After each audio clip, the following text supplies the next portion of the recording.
नमस्कार हजुरहरू सबैमा म गुरु पुष्कर खतिवडाको तर्फबाट साधुवाद प्रेम प्रणाम।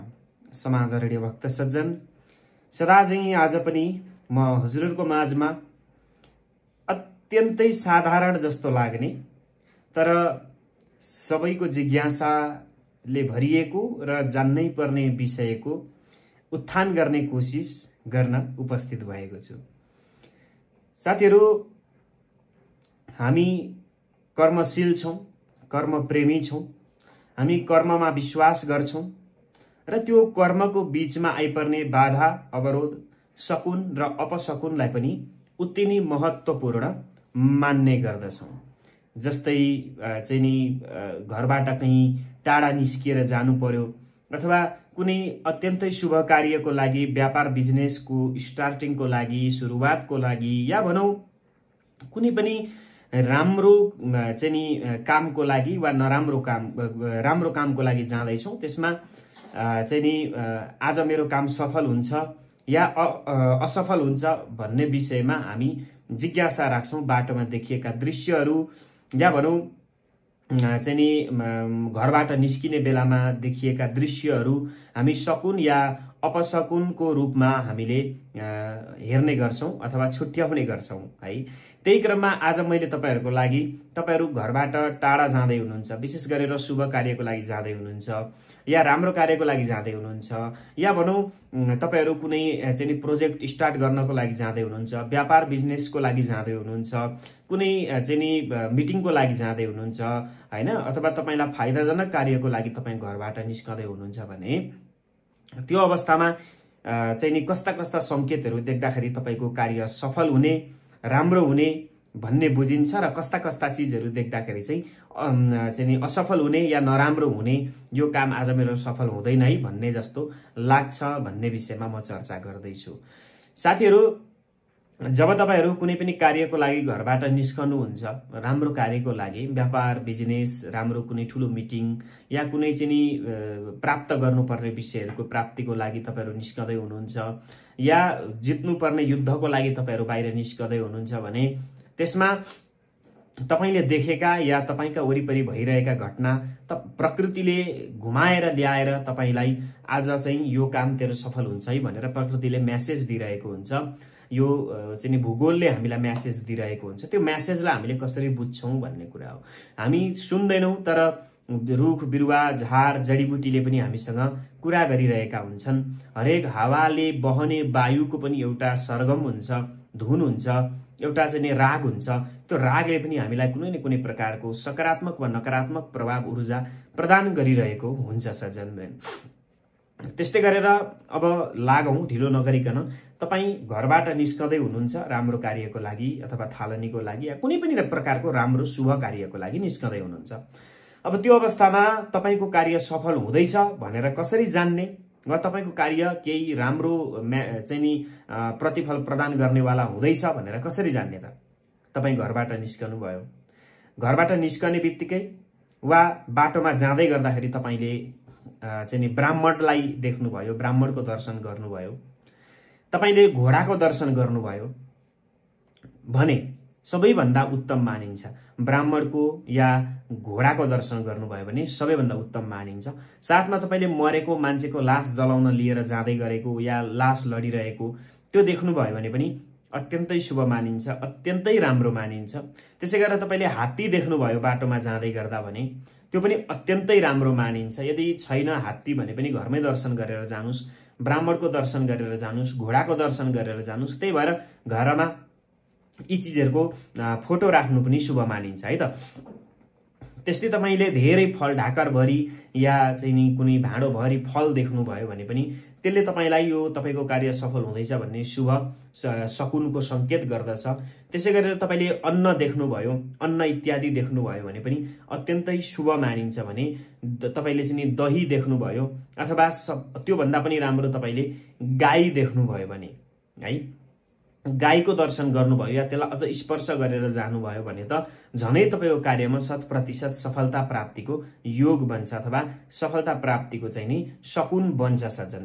त्यसै गरेर तपाईले कमलको फूल देख्नुभयो, कमल देख्नुभयो त्यसै गरेर शरीर बेच्ने स्त्री, अब हाम्रो गाउँले भाषामा त्यसलाई के भन्छन् आफै बुझ्नु होला, र शरीर बेच्ने स्त्री देख्नुभयो भने पनि तपाईलाई अत्यन्तै शुभ मानिन्छ, यो सबैभन्दा राम्रो मानिन्छ। बाजा जस्तै जुन दमै बाजा हुन्छ नि, सनै बजाउने जुन लामो लामो बाजाहरू हुन्छन्, त्यस्ता चिजहरू देख्नुभयो भने पनि राम्रो। बाँधेको पशु देख्नुभयो भने पनि अत्यन्तै राम्रो मानिन्छ। तपाईले चाहिँ कसैसँग कोही आएर तपाईको छेउमा बस्छ, तपाईसँग अत्यन्तै प्रेमिल स्वभावले मिठो बोली बोल्छ भने पनि त्यो पनि तपाईको शकुनको रूपमा मानिन्छ। भने तपाईले जाँदै गर्दा बगैँचा देख्नुहुन्छ, फुलै फुलको चाहिँ बगैँचा देख्नुहुन्छ भने त्यो पनि शकुन मानिन्छ। पानीले भरिएको घडा देख्नुभयो भने त झनै तपाईको लागि शकुन मानिन्छ, यो अत्यन्तै राम्रो मानिन्छ। त्यसै गरेर छाता देख्नुभयो भने पनि अत्यन्तै शुभ मानिन्छ, अत्यन्तै शकुन मानिन्छ। भर्खरको साना कन्या भन्नाले जसको चाहिँ महिनावारी सुरुवात भएको छैन, त्यस्तो कन्या नानीहरूलाई देख्नुभयो भने पनि अत्यन्त शुभ मानिन्छ। त्यसै गरेर रत्न आभूषणहरू देख्नुभयो धेरै भने पनि तपाईको लागि शुभ मानिन्छ। तपाईले मदिरा रक्सीहरू देख्नुभयो भने पनि अत्यन्तै शुभ मानिन्छ। अनि चाहिँ छोरो बोकेको महिला स्त्री देख्नुभयो भने पनि अत्यन्तै शुभ या शकुन मानिन्छ, तपाईको काम सफल हुँदैछ भन्ने बुझ्नु पर्यो। त्यसै गरेर बलेको आगो देख्नुभयो भने पनि अत्यन्तै राम्रो मानिन्छ, र माछा देख्नुभयो भने पनि अत्यन्तै शुभ मानिन्छ है सज्जनवृन्द।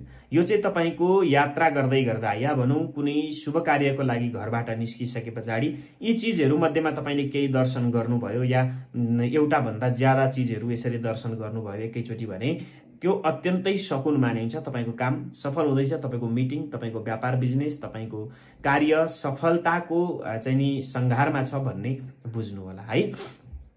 त्यसै गरेर अब अपशकुन केलाई मान्ने त?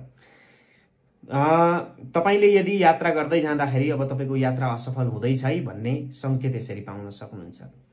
जो बाँझी महिला छिन्, बाँझी महिला देख्नुभयो भने तपाईको कार्य असफल हुँदैछ, अब तपाई त्यो काममा नगए पनि भयो। त्यसै गरेर तपाईले छाला देख्नुभयो, छाला भन्नाले अब छाला त मान्छेको सबै देखिन्छ, त्यो अलग कुरा हो, तर तपाईले अन्य कुनै चीजको छाला मात्रै देख्नुभयो काटेर राखेको भने त्यो पनि अत्यन्तै अपशकुन मानिन्छ, नराम्रो मानिन्छ। हड्डी देख्नुभयो, बाटोतिर लडिराखेको हड्डीहरू देख्नुभयो भने पनि अपशकुन मानिन्छ। हिँड्दै जाँदा तपाई कार्यमा जाँदा सर्पको दर्शन गर्नुभयो भने त्यो पनि अपशकुन मानिन्छ। नुन देख्नुभयो भने पनि, त्यसै गरेर तपाईको चाहिँ नि अंगार देख्नुभयो, डढेको दाउरा देख्नुभयो भने पनि अपशकुन मानिन्छ। त्यसै गरेर तपाईको चाहिँ नि थर्ड जेन्डर, तेस्रो लिङ्गीलाई देख्नुभयो भने पनि अपशकुन मानिन्छ। तपाईले चर्पी देख्नुभयो, टोयलेट देख्नुभयो भने पनि अपशकुन मानिन्छ। दिशा देख्नुभयो भने पनि अपशकुन मानिन्छ। विष्ठा देख्नुभयो भने अपशकुन मानिन्छ। तेल देख्नुभयो भने पनि अपशकुन मानिन्छ। अनि पागल मान्छे देख्नुभयो भने पनि अपशकुन मानिन्छ। औषधि देख्नुभयो भने पनि अपशकुन मानिन्छ। अनि त्यस पछाडि तपाईको शत्रु तपाईको छेउमा अथवा वरिपरि रहेछ भने पनि त्यसलाई अपशकुन मान्नुपर्ने हुन्छ। जटाधारी योगी देख्नुभयो भने पनि त्यसलाई अपशकुन मानिन्छ। तपाईको चाहिँ नि बिरामी मान्छे देख्नुभयो भने पनि तपाईले अपशकुन मान्नुपर्ने हुन्छ। नागा बाबाहरूलाई देख्नुभयो भने पनि तपाईको लागि अपशकुन मानिन्छ। अनि त्यसै गरेर अंगहीन व्यक्ति अथवा अपाङ्ग व्यक्तिलाई देख्नुभयो भने पनि अपशकुन मानिन्छ। भोको मान्छे देख्नुभयो भने पनि तपाईको चाहिँ नि अपशकुन मानिन्छ। अनि रोइरहेको मान्छेहरू देख्नुभयो भने पनि अपशकुन मानिन्छ। महिनावारी भएको स्त्रीको दर्शन गर्नुभयो भने पनि त्यसलाई अपशकुन मानिन्छ। जल्दै गरेको घर देख्नुभयो भने पनि त्यसलाई अपशकुन मानिन्छ। त्यसै गरेर दुईटा बिरालो एकसाथमा झगडा गरिरहेको देख्नुभयो भने पनि त्यसलाई अपशकुन मानिन्छ। त्यसै गरेर बिरालोले बाटो काट्यो भने पनि त्यसलाई अपशकुन मानिन्छ। अनि तपाईको चाहिँ नि त्यस्तो काममा आफैलाई होस् या अरूलाई छेउमा बसेको व्यक्तिहरूलाई हाछ्यौं आएको देख्नुभयो या हाछ्यौं आयो भने पनि अपशकुन मानिन्छ। भने विधवा स्त्री देख्नुभयो भने पनि अपशकुन मानिन्छ, नराम्रो मानिन्छ। यदि गधा कराइराखेको सुन्नुभयो देख्नुभयो भने पनि अपशकुन मानिन्छ। गर्भवती महिलाको लाई देख्नुभयो भने पनि त्यो अपशकुन मानिन्छ। अनि कपाल सबै खौरिएको मानिस देख्नुभयो भने पनि त्यसलाई अपशकुन मानिन्छ। भिजेको कपडा देख्नुभयो भने पनि अपशकुन मानिन्छ। अन्धो, बहिरो, कुप्रो र सुत्केरी महिला देख्नुभयो भने पनि त्यसलाई अपशकुन मानिन्छ। अनि खाली भाँडो देख्नुभयो जसमा केही छैन, खाली छ भने सबैभन्दा अपशकुन। त्यसै गरेर जुत्ता देख्नुभयो, उल्टो जुत्ता देख्नुभयो अथवा उल्टो चप्पल देख्नुभयो भने त्यो पनि सबैभन्दा ठूलो अपशकुन तपाईले मान्नुपर्ने हुन्छ। अब तपाईको यो अपशकुन त देख्नुभयो तर नगई नहुनेछ, काममा पुग्नै पर्नेछ भने अब के गर्ने त, कसरी जाने त भन्दाखेरि तपाई जहाँ त्यो चीज देख्नुभयो त्यही एकछिन उभिनुस्। गाडी चलाउँदै हुनुहुन्छ भने एकछिन गाडी रोक्नुस् हैन, र साइडमा लगाएर तपाईले के गरिदिनुस् भने चाहिँ नि 11 पटक प्राणायाम गरिदिनुस्। प्राणायाम गर्न त पक्कै पनि आउँछ होला। 11 पटक प्राणायाम गरिदिनुस्। दोस्रो पटक देखियो भने 16 पटक प्राणायाम गर्नुस् अनि मात्रै हिड्नुस्। यदि तेस्रो पटक पनि तपाईको त्यस्तै अपशकुन देख्नुभयो भने त्यो दिन यात्रै नगर्नुस्। तपाई यात्रै नगर्दिनुस्, फर्किदिनुस् तपाई घर है। त्यसै गरेर चाहिँ नि यात्रा सुरु गरेको 1 कोष भित्र तपाईले यो देख्नुभयो भने त्यसलाई चाहिँ अपशकुन मान्न सकिन्छ। यात्रा गर्दै गरेको 1 कोष स्थान भित्र तपाईले त्यो दर्शन गर्नुभयो भने तपाईले चाहिँ नि यो अपशकुन तपाईलाई फलित हुन्छ। 1 कोष भन्दा पर गइसके पछाडी भने यी अपशकुनहरू देखे पनि खासै प्रभावकारी हुँदैनन् है त। त्यसै गरेर अब यात्रामा लग्न, मुहूर्त हैन, नक्षत्र, तिथि सबै कुराहरू तपाईले चाहिँ नि हेरेरै चाहिँ नि यात्रा गर्नुपर्छ। यदि नमिलेको चाहिँ नि खण्डमा उषाकाल होस् र गोधुली होस् र अभिजित मुहूर्त होस्, यी विचार गरेर मात्र तपाईले यात्रा गर्नुभयो भने तपाईको यात्रा फलदायी हुन्छ। तर पूर्वमा उषाकालमा, पश्चिममा गोधुलीमा र दक्षिणमा अभिजित मुहूर्तमा चाहिँ नि यात्रा गर्नु हुँदैन। कुरो बुझ्नुभयो? त्यो समयमा यात्रा नगरिदिनु होला। र चाहिँ नि त्यति गर्दाखेरि तपाईको चाहिँ नि यो केही मिलेन भने अब अथवा मैले भने अनुसार 1 कोष भित्र यी सबै कुराहरू देख्नुभयो भने अब तपाईले त्यहाँ उभिनुस्। उभिएर भगवानलाई सम्झिनुस्, आफ्नो इष्टदेवता, कुलदेवता, पितृदेवतालाई सम्झिनुस्, आफ्नो कार्यको सफलताको लागि कामना गर्नुस् र एउटा मन्त्र उच्चारण गर्नुस्। त्यो मन्त्र हो मङ्गलम भगवान विष्णु, मङ्गलम गरुडध्वजः, मङ्गलम पुण्डरीकाक्ष, मङ्गलाय तनोहरि है। तदेव लग्नम सुदिनम तदेव, ताराबलम चन्द्रबलम तदेव, विद्याबलम दैवबलम तदेव, लक्ष्मीपतेते गृयुगम स्मरामि। यो मन्त्र चाहिँ नि अनिवार्य तपाईले जाप गर्नु होला है। यति मन्त्र उच्चारण गरेर यात्रा सुरु गर्नुस्, तपाईको यात्रा शुभ हुनेछ। यो थियो अत्यन्तै साधारण तर महत्त्वपूर्ण, जान्नै पर्ने, बुझ्नै पर्ने र गर्नै पर्ने विषयवस्तु। हेर्दा साधारण लाग्छ तर धर्म अध्यात्म प्रति रुचि राख्ने व्यक्तिहरूको लागि यो धेरै ठूलो कुरा हो हैन। त्यो कारणले गर्दा यति मैले भने अनुसारले गर्दिनु भयो र यस्ता चीजहरू तपाईले देख्नुभयो भने तपाईले आफ्नो चाहिँ नि काममा आइपर्ने घटना परिघटनाहरूको परिकल्पना गर्न सक्नुहुन्छ र त्यसलाई सुधार्न पनि सक्नुहुन्छ। यस्तो अवस्थामा मौन रहनुस्, धेरै कसैसँग नबोल्नुस् र अरूको कुरा सुन्नुस् मात्र, र आफ्नो ओठमा सधैँभरि मुस्कान लिएर काममा जानुस्।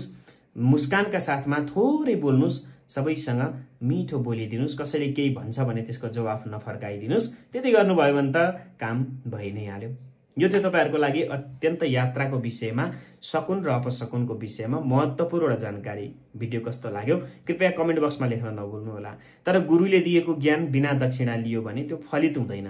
त्यसकारणले यो गुरु दक्षिणा स्वरूप हाम्रो च्यानललाई सब्स्क्राइब गर्न नबिर्सनु होला। मन परेको खण्डमा शेयर गरिदिनु होला, लाइक कमेन्ट गरिदिनु होला र तपाईहरुको जिज्ञासा के छ कमेन्ट बक्समा लेखिदिनु होला, ताकि अघिल्लो भिडियो तपाईहरुको जिज्ञासा अनुसार लिएर आउने कोसिस गर्नेछु। तबसम्मको लागि अहिलेलाई भने म बिदा हुन्छु। नमस्कार, शुभ समय, राधे राधे।